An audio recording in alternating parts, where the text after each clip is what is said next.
where the mind is without fear and the head is held high, where knowledge is free.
Good morning.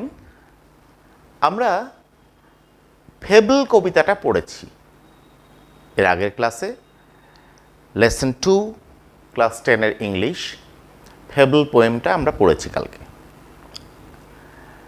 আমি খুব ইচ্ছে করেই, যেটা আগের লেসনেও আমি করেছিলাম, সেটা হচ্ছে যে আমি কবির নাম, কবির সম্পর্কে কিছু বলিনি। যেমন আমি লেখকের সম্পর্কেও কিছু বলিনি প্রথম লেসনে, প্রথম দিন আমি শেষ করার পরে বলেছি। If you find any interest at all in this poem, then you will certainly look into the poet himself. So now we are to know about the poet. First of all, keep it in mind, you have to remember the names of the authors and the poems of all your texts. এই question কিন্তু আসে, who is the writer of Father's Help, who is the writer of Fable, or whatever it may be.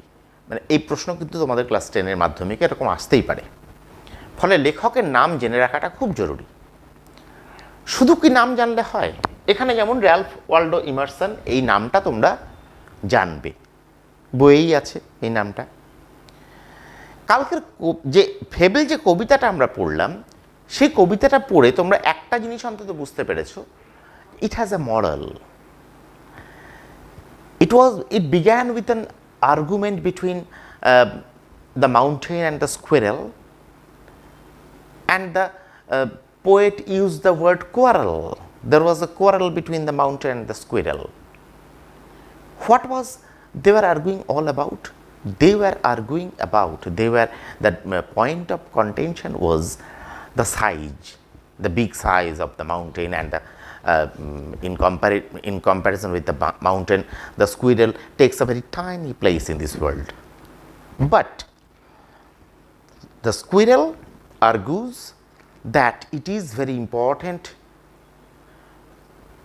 for this earth to keep place for even the smallest animals, smallest things in this world. You take your own place, but I also take my own place, and I am also very important, I am also very significant for this sphere. So that was the argument, এবং এইভাবে কবিতাটা শেষ হয়েছিল, এবং আমরা convinced হয়েছিলাম যে মাউন্টেনের মতো বড় সাইজের কেউ না হলে পরেও একটা স্মল স্কুইরেলও তারও ইম্পর্টেন্স আছে এই পৃথিবীতে। এরকম মরাল দিয়ে যে লেসনটা শেষ হয়, যে পোয়েমটা শেষ হয়, তার পোয়েট সম্পর্কে আমাদের একটা ধারণা জাগে। সেটা হচ্ছে পোয়েট একটা মেসেজ দিচ্ছে। মেসেজটা কি? মেসেজটা হচ্ছে don't ignore the smaller things in this world. Even the small animals, কীট পতঙ্গও হতে পারে, তাদেরও নিজেদের প্লেস আছে, ইনসেক্টসেরও একটা প্লেস আছে, এই পৃথিবীতে, এই স্ফিয়ারের মধ্যে তাদের একটা ইম্পর্টেন্স আছে। Actually Emerson was not an out and out a poet. Emerson he was rather more a thinker than a writer. Emerson, তোমরা সময়টা দেখে বুঝতে পারছো 19th সেঞ্চুরি পুরোপুরি, 1803 to 1812। 19th সেঞ্চুরির আমেরিকায় একজন খুব ইম্পর্ট্যান্ট থিঙ্কার, যিনি সেই সময়কার সোসাইটিটা দেখে তার নিজস্ব ভাবনা চিন্তা উনি ব্যক্ত করতেন। শুধুমাত্র কবিতায় নন, তিনি ব্যক্ত করতেন এসের মধ্যে দিয়ে, লেকচারের মধ্যে দিয়ে। Apart from poetry, apart from poems, তিনি প্রচুর এসে লিখেছেন এবং লেকচার দিতেন। উনি মরাল প্রিচিং তার খুব বিখ্যাত ছিল, and he is regarded as one of the strongest thinker of that period. And he influenced many others. In future, ইমারসনের নামেই অ্যাওয়ার্ড ঘোষণা হয়েছিল, মানে those who contribute positively to the society, they used to get the award, this Ralph Waldo Emerson Award. So that much important he was in his thinking, in his rational thinking, in his moral lessons, moral preachings in the society. সবচেয়ে বড় যে ভূমিকাটা উনি পালন করেছিলেন সেটা হচ্ছে 19th সেঞ্চুরির America. তোমরা জানো, অনেকে ইতিহাসে পড়েছো হয়তো, যে সেই সময় একটা দাস প্রথা চালু ছিল এবং দাস প্রথার বিরুদ্ধে একটা জনমত গড়ে উঠেছিল, মানে একটা আন্দোলন গড়ে উঠেছিল আমেরিকায়। সেই অ্যান্টি স্লেভারি অ্যাক্টিভিটিস যা যা হচ্ছিল আমেরিকা জুড়ে, তার মধ্যে Emerson took a very important role. He took a very important role in anti slavery movement. এবার তুমি দেখো, যে দাস প্রথার বিরুদ্ধে কথা বলে, দাস হয়ে থাকা মানুষগুলোর বিরুদ্ধে কথা বলে, সে সার্টেনলি তার ভাবনাটাও আমরা কিছুটা আন্দাজ করতে পারি। যে স্কুইরেলের ওই ছোট সাইজ নিয়ে যে কথা বলে, যে স্কুইরেলের ছোট সাইজের পক্ষে কথা বলে, আমরা এটাকে ধরে নিতেই পারি তার যে ফিলোসফি ছিল, তার যে দর্শন ছিল, অর্থাৎ ক্ষুদ্রাতি ক্ষুদ্র অংশ সমাজের, যারা পিছিয়ে থাকা অংশ বা সমাজের যারা আমরা যাদেরকে তুচ্ছ জ্ঞান করি, তাদেরও ইম্পর্টেন্স আছে সমাজে, এই কথাটা যেন উনি বলতে চেয়েছেন একটা স্কুইরেলের মাধ্যমে। মানে this poem or the argument is not placed by the squirrel itself. আমরা এটা বলতেই পারি, it is a version of the smaller animals as well as downtrodden, oppressed people of this world. তারাও বলতে পারে, তারাও বলছে স্কুইরেলের মাধ্যমে যে we have also our place of our own. তার বিখ্যাত কিছু লেখা আছে, সবগুলো যে কবিতা তা নয়, কিন্তু তার কবিতার বাইরেও বেশ কিছু লেখা আছে, যে লেখাগুলো আমরা যদি কেউ, তোমরা বড় হয়ে যদি কখনো পড়ো, self reliance,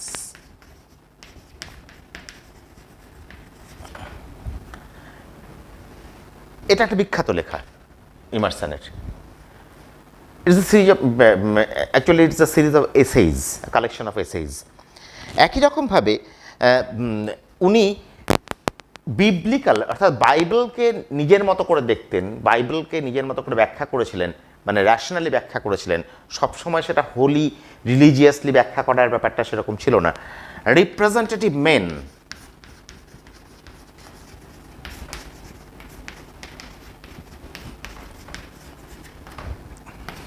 his another seminal work. তার আরও কিছু কাজের কথা আছে, তোমার বইয়ের মধ্যেই তুমি পাবে। ব্রহ্মের কথা উল্লেখ আছে, ব্রহ্ম তার আরেকটা ইম্পর্ট্যান্ট ওয়ার্ক। তার আরেকটা ইম্পর্ট্যান্ট ওয়ার্ক হচ্ছে দ্য রোডস,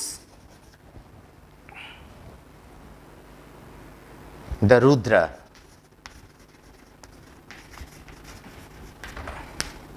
এই কাজগুলো ইমারসনের খুব বিখ্যাত কাজ। যদি কেউ ইন্টারেস্ট পাও, এই কবিতাটা পড়ে ভালো লাগে, তাহলে এখনই হয়তো তোমার পড়তে পারবে না, আর একটু বড় হয়ে এই লেখাগুলো ওনার পড়লে পরে you will get an idea about the poet, about the author. Let us go to the exercise. Okay, in the comprehension section I have told you earlier that you have to first find the correct alternative. Secondly, you have to complete some sentences. Then you have to find whether it was true or false, and you have to answer some questions also, and there might be cause and effect also in it, as we have seen in the previous lesson. এগুলোর মধ্যে থেকেই সিনের question আসে তোমাদের, তোমরা জানো। কাজে এই কয়েকটা অপশান আমরা করে রাখবো, মানে তোমাদের মাধ্যমিকের জন্যে, সামনের টেস্ট পরীক্ষার জন্যে। মানে comprehension means how much have you comprehended, মানে তুমি কতটা বুঝতে পেরেছো, সেই অনুযায়ী তোমাকে জাজ করা হচ্ছে। যারা কবিতাটা পড়েছো, যারা আমার লেসনটা শুনেছো, বা আমি সবসময় যেটা বলি, লেসন শোনার সঙ্গে সঙ্গে একই সঙ্গে কিন্তু টেক্সটটাও খুলে রাখতে হবে, টেক্সটটাও পড়তে হবে। এবার দেখো, তাহলে তারা খুব সহজেই আনসারগুলো পারবে। অপশান দেওয়া আছে, অপশানগুলো লিখছি না। The quarrel was between the mountain and the, ঝগড়াটা ছিল মাউন্টেনের সঙ্গে কার? অপশান আছে এখানে rabbit, rat, cat, squirrel. We don't need to write all the options, এবং কারেক্ট অল্টারনেটিভটা কি তোমরা সেটা নিজেরাই বুঝতে পারছো। কার মধ্যে ঝগড়া হয়েছিল? মাউন্টেনের সঙ্গে স্কুইরেলের, সার্টেনলি। ফলে এখানে অপশানটা হবে তোমাদের squirrel. Second one, Bun has no doubt that the mountain is, Bun has no doubt that the mountain is. বানের কোনো সন্দেহ ছিল না, অর্থাৎ স্কুইরেলটার কোনো সন্দেহ ছিল না যে পাহাড়টা কেমন। স্মল ছোট, বিগ বড়, নোবেল মহান, কাইন্ড দয়ালু। এই চারটের মধ্যে অপশান যদি বাঁচতে হয় আমার মানে কোনো সমস্যাই নেই, কারণ একটা সেন্টেন্স মানে একটা কোশ্চেন, ফিফথ সেন্টেন্সটা তুমি দেখো, বান নিজের কথা রিপ্লাই যখন শুরু করছে তখন ফার্স্ট লাইনটাই বলছে you are doubtless very big, yes, so the answer is big. Third, unlike a mountain, a squirrel can crack. Unlike a mountain, like মানে একই রকম, আনলাইক ঠিক উল্টোটা। মাউন্টেনের মতো নয়, মাউন্টেন যেটা পারে না সেরকম। মাউন্টেন যেটা পারে না, স্কুইরেল ক্যান ক্র্যাক, স্কুইরেল পারে। এটাও বলে দিল ক্র্যাক করতে, ভাঙতে। কি ভাঙতে পারে? ও কি খাওয়ার কথা বলেছিল? একদম শেষ সেন্টেন্সে দেখো, neither can you crack a nut, right. ফলে দ্য আনসার ইজ নাট। এখানে অপশান ছিল নাট, জোক, স্টোন, লক, কোনোটাই নয়। ফলে অপশন রাইট আনসার হচ্ছে nut. Okay, first three questions in comprehension hereby are solved. So you have found the correct alternative. Okay. In question number 2, we have to find, you are given some sentences, you have to find whether these sentences are true or false. Not only you have to write T or F for true and false, but you also have to support your statement, that is why it is true, why it is false, quoting from the text. আমি একবার বলেছিলাম আগের লেসনে যখন আমি father's হেল্পে এই true ফলসেস ছিল, আরেকবার আমি মনে করিয়ে দিই। ট্রু ফলসের ক্ষেত্রে টি বা এফ কারেক্টলি লিখতে হবে, তাহলে তুমি 1 নম্বর পাওয়ার যোগ্য যদি কারেক্ট লেখো। তারপরে সাপোর্টিং স্টেটমেন্টটা তোমাকে কিছু লিখতে হবে না, একদম টেক্সট থেকে তুলে আনতে হবে, সেই সেন্টেন্সটা লিখতে হবে। তাহলে সেটা যদি ঠিক হয় তাহলেই তুমি 2 নম্বর পাওয়ার যোগ্য। যদি এইটা ঠিক হয় এটা ভুল হয় তাহলে তুমি 1 পাবে। কিন্তু ভেরি ইম্পর্ট্যান্ট, এইখানটা যদি ভুল হয়, অর্থাৎ ট্রু বা ফলস যদি ভুল হয়, তাহলে সাপোর্টিং স্টেটমেন্ট ঠিক হলেও কিন্তু তুমি নম্বর পাবে না, 1 নম্বর পাবে না। এই কনফিউশনটা কিন্তু একদম যেন না হয়, ঠিক আছে? Now let us start. The first sentence is the mountain called the squirrel little bun. Mountain called the squirrel little bun. Mountain স্কুইরেলকে লিটল বান বলে ডেকেছিল, ঠিক না ভুল? Let us go to the text. আমরা মাউন্টেন স্কুইরেলকে কি বলে ডেকেছিল জাস্ট আমরা থার্ড লাইনেই পেয়ে গেছি। The mountain and the squirrel had a quarrel, and the former called the latter little prig. He called little prig. So little bun bole dake ni. So this is false. We have to write this false in this block. F in this block. Okay. Now when you have to support the statement, you just have to quote the sentence from the text from where you knew যে এটা ভুল ছিল, এটা false ছিল, যে sentence থেকে তুমি বুঝতে পেরেছো, টেক্সটের যে সেন্টেন্সটা থেকে বুঝতে পেরেছো সেটা কোনখান থেকে বুঝতে পেরেছো। And the former call the latter little prig, just এই লাইনটা টুকে দাও। And the former called the latter little prig.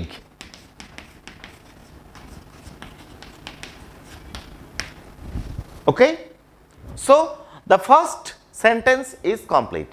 Now you are able to get 2 marks, the entire marks. Okay. In the second sentence, the squirrel is more spry than the mountain. The squirrel is more spry than the mountain. Squirrel অনেক বেশি energetic, অনেক বেশি ছোটাছুটি করতে পারে, full of energy মাউন্টেনের থেকে। ঠিক না ভুল? সার্টেনলি ঠিক, কারণ মাউন্টেন নড়তে পারেই না, স্কুইরেল নড়তে পারে, স্কুইরেল ভীষণ জোরে জোরে ছুটতে পারে। আমরা এইখানেও এই সেন্টেন্সটা পেয়েছি, you are not so small as I and not half so spry, and not half so spry, so it is true certainly. And the supporting statement is, এটা লেখা উচিত এইভাবে, you are not half so spry, not half so spry, মানে এই দুটো সেন্টেন্সই লেখা উচিত actually. আমি বলবো যদি কেউ না লেখো, যদি শুধুমাত্র এটা লেখো and not half so spry, সেটা দিলেও হবে। মানে এক্সামিনার বুঝতে চাইছেন যে তুমি যে এটাকে ট্রু বা ফলস বলছো সেটা নিছক আন্দাজে বলছো, নাকি তুমি বুঝে বলছো, নাকি তুমি মানে টেক্সটটা বুঝতে পেরেছো, কম্প্রিহেন্ড করতে পেরেছো, তারপরে তুমি এটা বলছো এটা ট্রু বা false. Okay, so you have to support the statement, support the argument with this sentence, you are not half so spry. The third one is, the mountain can carry forests on its back. The mountain can carry forests on its back.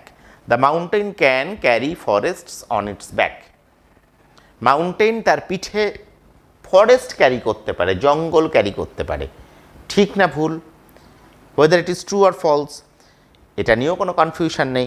There is clearly it is indicated here, if I cannot carry forest on my back, squirrel বলছে, স্কুইরেলের কথা, if I cannot carry forest on my back, quite naturally mountain can.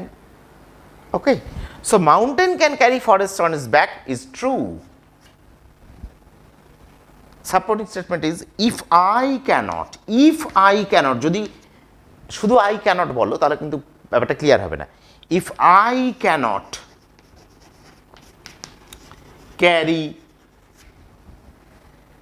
Forests on my back, forests on my back, এই সেন্টেন্সটা support করছে তোমার আর্গুমেন্টকে, the true, it is true. Okay, so thus you have to complete this true false, not only giving just T and F in the block, but you have also to support the statement, support your argument quoting from the text.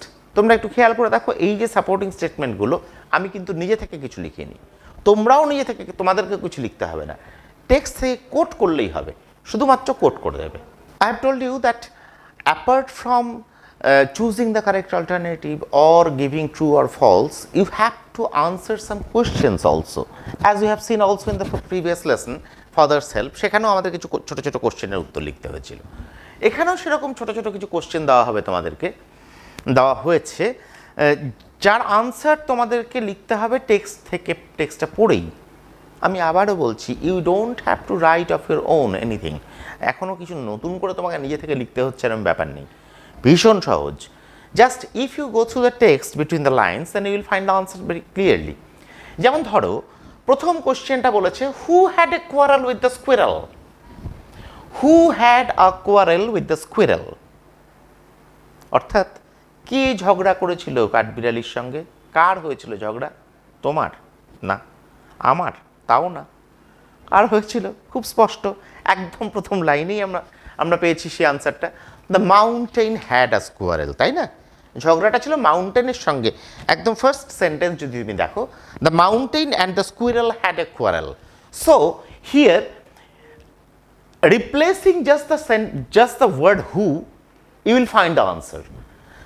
আমরা যদি এই কোশ্চেনটার answer লিখতে যাই তাহলে এর মধ্যে আমাকে নতুন করে কিচ্ছু লিখতে হচ্ছে না, জাস্ট হুয়ের বদলে যদি দ্য মাউন্টেন লিখে দিই আমি, তাহলে দেখো আনসারটা পুরোপুরি, তোমাকে কিচ্ছু লিখতে হচ্ছে না। The mountain had a quarrel with the squirrel.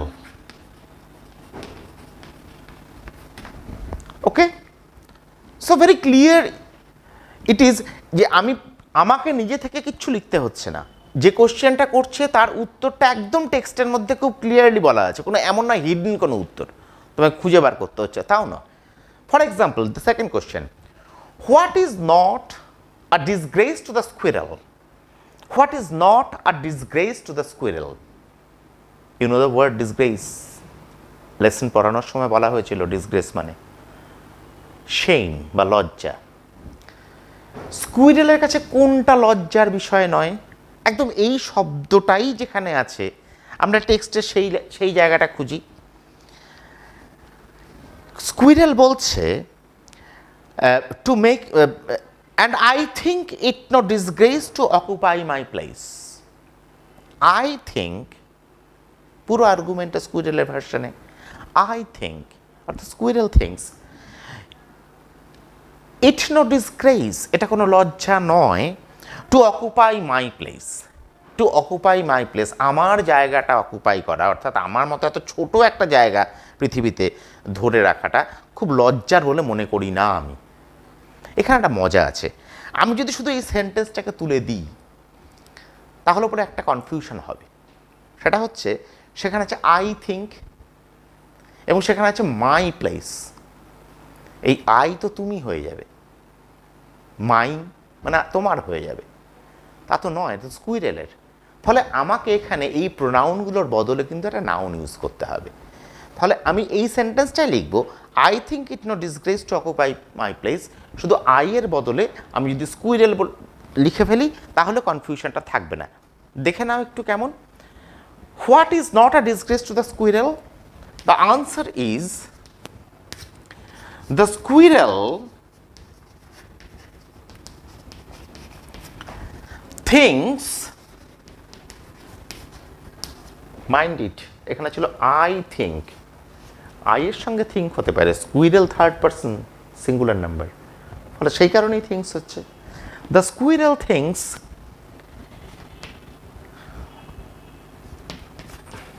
It is no disgrace to occupy, it is no disgrace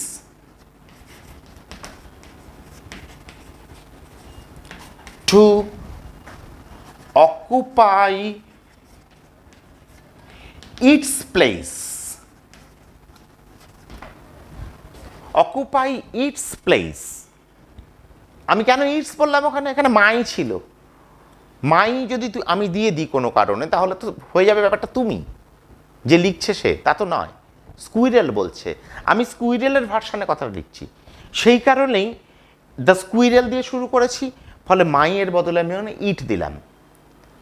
সাধারণভাবে আমরা অ্যানিম্যালের ক্ষেত্রে হিজ বা হার দিই না, ইটই দিই, সেই কারণে ওখানে ইট দেওয়া হয়েছে। যদি কেউ হিজ প্লেস বা হার প্লেস বলতো কোনো সমস্যা হতো না, হবে না তার জন্যে। Okay, now the third question, what is it that squirrel doesn't deny?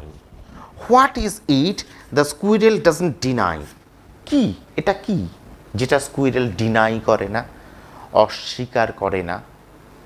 The squirrel doesn't deny, আমি যদি পার্টিকুলার এই শব্দটাই খুঁজি টেক্সটের মধ্যে সেটাও আমি পেয়ে যাব। আমি আবারও বলছি, you don't have to write of your own. দেখো, আমরা এখানে যখন স্কুইরেলের আর্গুমেন্টটা পড়ছি তখন সে পরিষ্কার বলছে যে you are doubtless very big but all sorts of things and weather must be taken in together to make up a year and a sphere and I think it no disgrace to occupy my place. If I am not so large as you, you are not so small as I, and not half so spry, I will not deny you make a very pretty squirrel track. I will not deny you make a very pretty squirrel track. আমি এইটা কখনো বলতে পারবো না, অস্বীকার করতে পারবো না যে তুমি অর্থাৎ mountain, you make a very pretty squirrel track. So this is the thing which the squirrel doesn't deny. The squirrel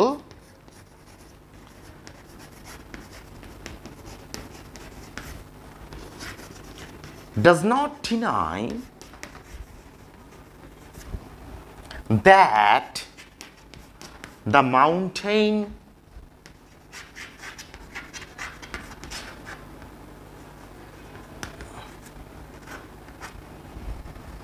makes a very pretty squirrel track.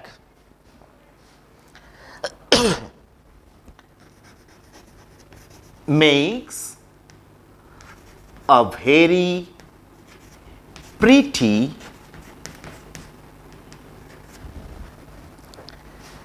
squirrel track.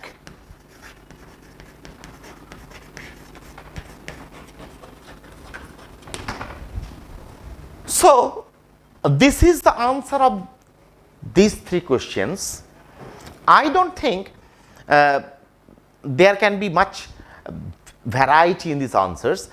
তোমরা যদি অন্য কোনোভাবে লিখতে যাও তাহলেও তোমাদেরকে খুব একটা বেশি কিছু লিখতে হবে না, অন্য কোথাও বাইরে যাওয়ার স্কোপটা কম, কারণ টেক্সট ভীষণভাবে টেক্সট বেসড কোশ্চেনগুলো। What is it that squirrel doesn't deny? The squirrel does not deny that the mountain makes a very pretty squirrel track. Mountain squirrel track তৈরি করে, খুব সুন্দর স্কুইরেল ট্র্যাক তৈরি করে। আমি এই প্রসঙ্গে একটু বলে দিই যে স্কুইরেল ট্র্যাক কিন্তু সেই ভুলটা করো না, স্কুইরেলের যাওয়ার পথ তা কিন্তু নয়। স্কুইরেলের জন্য কেউ রাস্তা তৈরি করে না, স্কুইরেল আমাদের মতো রাস্তা দিয়ে হাঁটে না, সে গাছে গাছে ডালে ডালে ঘুরে বেড়ায়, তার নিজের মতো করে সে ঘুরে বেড়ায় কাঠবিড়ালি। কারণ ওই স্কুইরেল, ওই ট্র্যাকটা তার নারিশমেন্টও বটে, মানে তার কিন্তু খাবার পাওয়া যাবে ওরকম জায়গাতেই, মানে গাছের ডালে ঘুরে ঘাসের মধ্যে খুঁজে খুঁজে সে নিজের খাবারটা জোগাড় করে নেয়। ঠিক সেইটাকেই এখানে স্কুইরেল ট্র্যাক বলছে।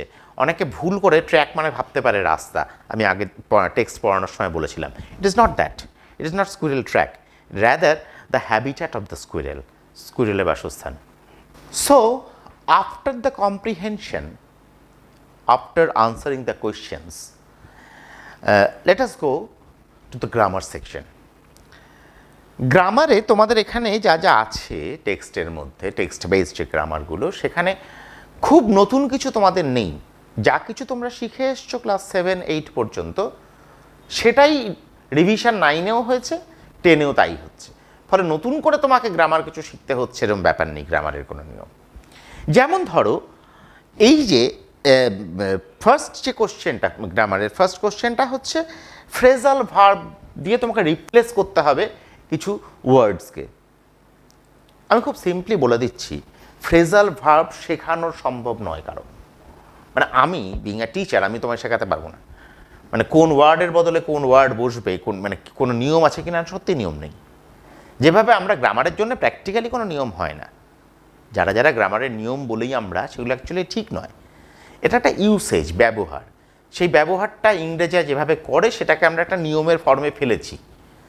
থার্ড পারসন সিঙ্গুলার নাম্বার থাকলে পরে প্রেজেন্ট টেন্সে ভার্বের শেষে এস বা ইএস যোগ হয় ইন প্রেজেন্ট ইনডেফিনিট টেন্সে। কেন হয় প্রশ্ন করলে বলতে পারবো না, কেউ বলতে পারবে না। ফলে গ্রামারের নিয়ম ব্যাপারটা খুব মানে একটু ব্যাপারটা কনফিউজিং। আমরা কিছু রীতি মেনে চলি, সেই রীতি অনুযায়ী বলতে পারি যে ওখানে এস বসে, এখানে আইএনজি বসে। এই যাদের কাছ থেকে ভাষাটা আমরা শিখেছিলাম তারা এভাবে ইউজ করে সেভাবে। ঠিক একই রকমভাবে যখন আমরা এটাকে সিস্টেমেটাইজ করতে যাই, একটা ভাষাকে যখন আমরা শেখার পদ্ধতিটাকে যখন একটা নিয়মের মধ্যে আনতে যাই, শৃঙ্খলার মধ্যে আনতে যাই, তখন কিছু রীতি আমরা শিখি। সেই কারণে নিয়ম, সেই কারণে গ্রামার, সেই কারণে ব্যাকরণ। কিন্তু এই ফ্রেজাল ভার্বের ক্ষেত্রে সত্যি সত্যি সেরকম কোনো রীতিও নেই। আমার শুধুমাত্র কিছু কালেকশন এবং তার অর্থগুলো জেনে নেওয়া। ফার্স্টটা দেখো, Rabi met his friend in the park. Rabi met his friend in the park. Rabi তার বন্ধুর সঙ্গে দেখা হয়েছিল রবির পার্কে। একটা পার্টিকুলার ওয়ার্ডের নিচে আন্ডারলাইন করা আছে met. Met means past tense of meet. সাক্ষাৎ হয়েছিল বা দেখা হয়েছিল। মিট মানে দেখা করা বা সাক্ষাৎ করা, তার পাস্ট টেন্স। ঠিক আছে, আমরা এবারে ফ্রেজাল ভার্বের লিস্টটা দেখি কি কি দিয়েছে। Turn down, come over, put up with, come across. এর মধ্যে কোন ফ্রেজাল ভার্বটার অর্থ হচ্ছে দেখা করা বা সাক্ষাৎ করা? এটা আমি বলছি, তোমরা অনেকেই জানো হয়তো ইতিমধ্যেই। The particular phrasal verb come across, this means meet, সাক্ষাৎ হওয়া, দেখা হওয়া। এবার তুমি বলতেই পারো স্যার এটা তাহলে মিটের বদলে এটা বসাবো, এটা কি করে হলো স্যার?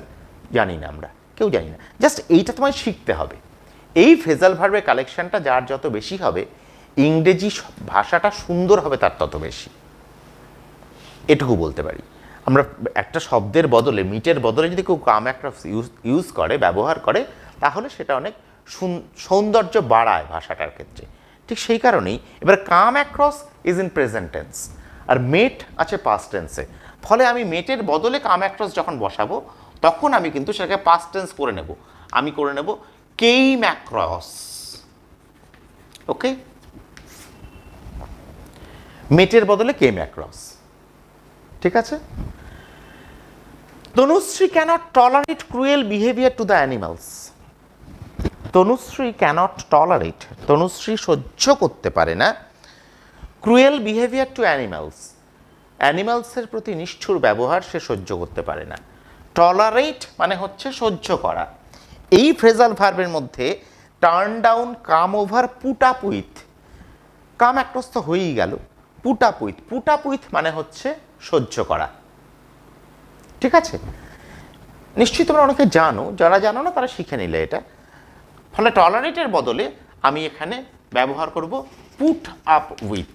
তোমাদের আর কিছুই এখানে চেঞ্জ করতে হচ্ছে না, শুধু এটুকু বসালেই হয়ে যাবে। থার্ডটা, হিজ প্রপোজাল ওয়াজ রিজেক্টেড, তার প্রস্তাবটা প্রত্যাখ্যান করা হলো, রিফিউজড হলো, রিজেক্টেড হলো, প্রত্যাখ্যাত হলো। কোনো কিছু প্রত্যাখ্যান করা, কোনো কিছুকে ফিরিয়ে দেওয়া, তার ইংরেজিটা যেমন রিজেক্ট, তার জন্য একটা ফ্রেজাল ভার্বও আছে।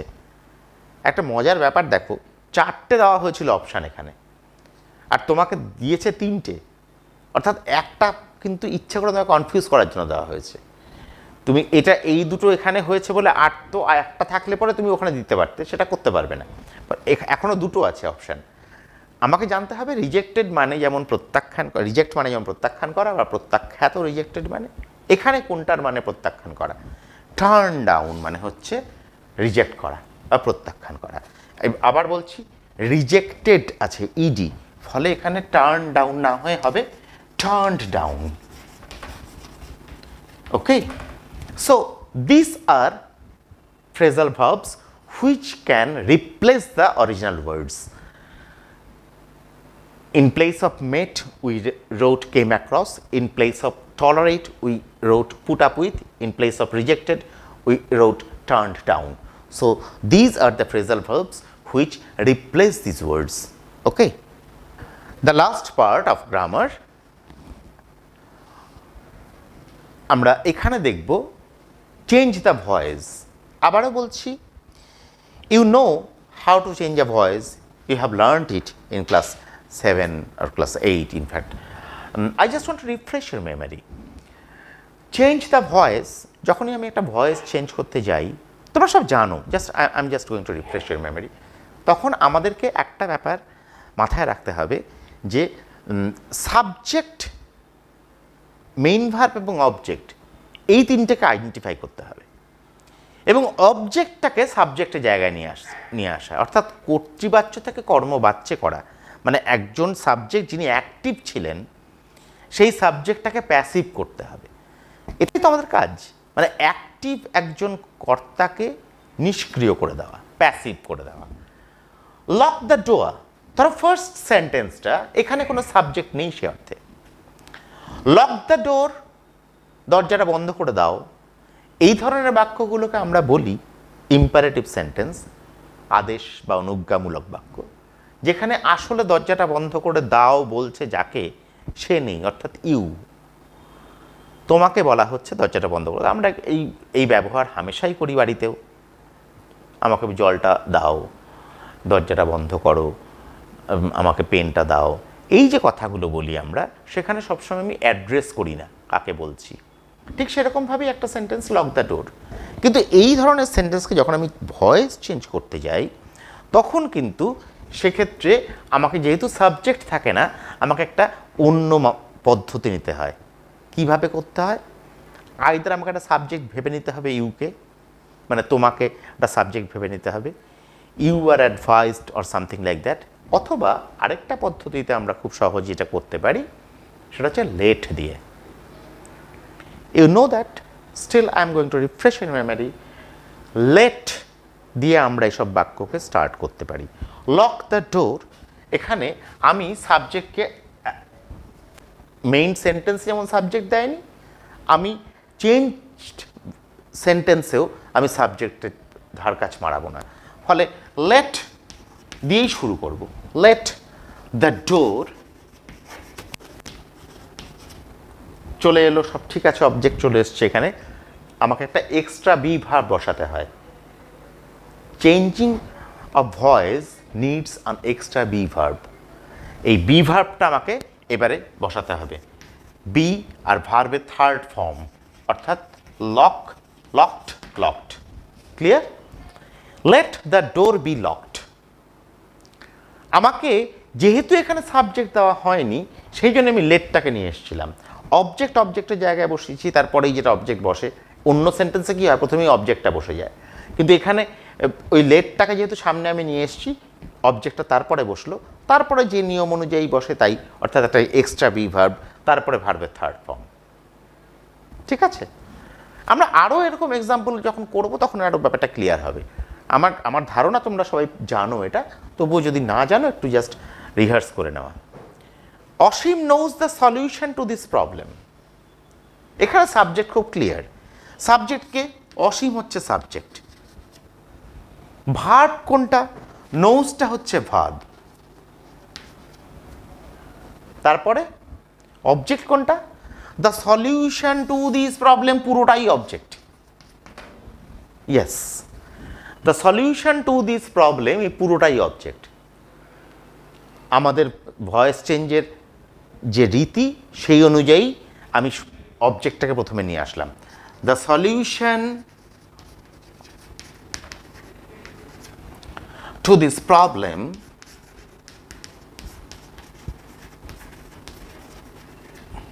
এরপরে সবচেয়ে ইম্পর্টেন্ট জিনিসটা, সেটা হচ্ছে এক্সট্রা বি ভার্ব। ওখানে যেমন এক্সট্রা বি ভার্বটা বি দিয়েছিলাম, এখানে এক্সট্রা বি ভার্বটা আমরা টেন্সটা দেখে দিতে হবে, নোজ অর্থাৎ প্রেজেন্ট টেন্স, ফলে এখানে is. The solution to this problem is, ভার্বের third form known, to Asim. The solution to this problem is known to Ashim. Okay? The last one. I had written a letter. I had written a letter. Subject I, had একটা auxiliary verb, written আর একটা main verb, object হচ্ছে a letter. প্রথমে নিয়ে আসি আমি a letter. Okay? Had auxiliary verb ছিল, কিন্তু extra be verb একটা বসবে বলেছি, ফলে হ্যাডের সঙ্গে had been. A letter had been ভার্বের থার্ড ফর্ম এখানে আছেই অলরেডি রিটেন বাই সাবজেক্ট একদম শেষে ওকে I had written a letter had been written by me. Here ends the exercise of lesson 2 and here ends our lesson 2, the fable. If you have any question, if you have any doubt, please contact me. আমি already আমার phone number দিয়ে দিয়েছি, আমি আবারও বলছি সরাসরি phone করতে পারো কোনো কনফিউশন থাকলে, আদারওয়াইজ আমরা এর পরের লেসনে এগিয়ে যাব। এখানেই আমাদের আজকের লেসনটা শেষ হচ্ছে। Let us call it a day. Thank you.